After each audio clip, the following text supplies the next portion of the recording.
And I suppose one other thing to kind of make note of as well is that I've been thinking about is the is that a lot of companies, manufacturing facilities, engineering companies as well, they everything's in place now.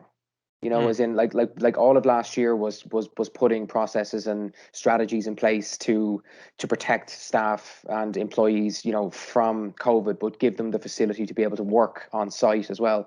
So you'd probably think that like companies are ready to go with all of that type of stuff. So there's it's not we're 9 months into this, 9, 10, 11 months into this now. So it's not like we were in March. I think a lot of companies Yeah. spent last year preparing for now, and maybe this is now the time when, because I think we all know COVID is probably here for a while. Mm. Yet. So it is about being best placed and being able to cover your employees, right?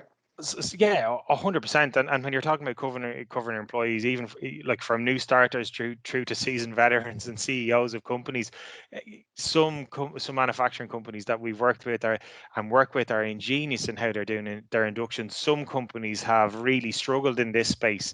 For example, I placed a candidate maybe June last year.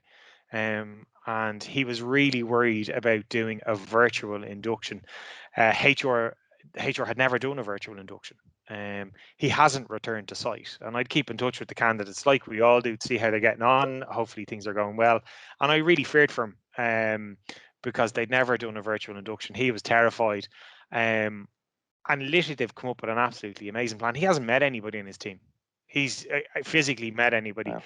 but very simple introduction. They did the system side of things. There was the expectation with the manager, but there's 7 guys on his team. Basically what they did was 15-minute chat, Monday, Tuesday, Wednesday, Thursday, with each person for the first 3 weeks, and it wasn't about work.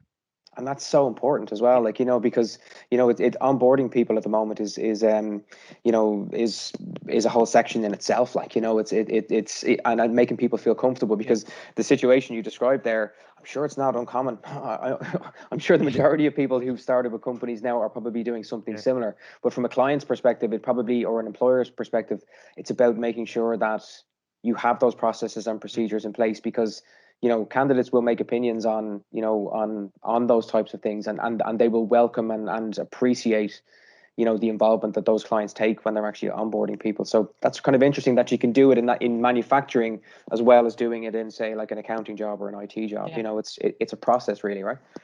Yeah, 100%. Like I always think, like the way the recruitment cycle works in manufacturing is you're taking your ingredient, then at the far end is your product.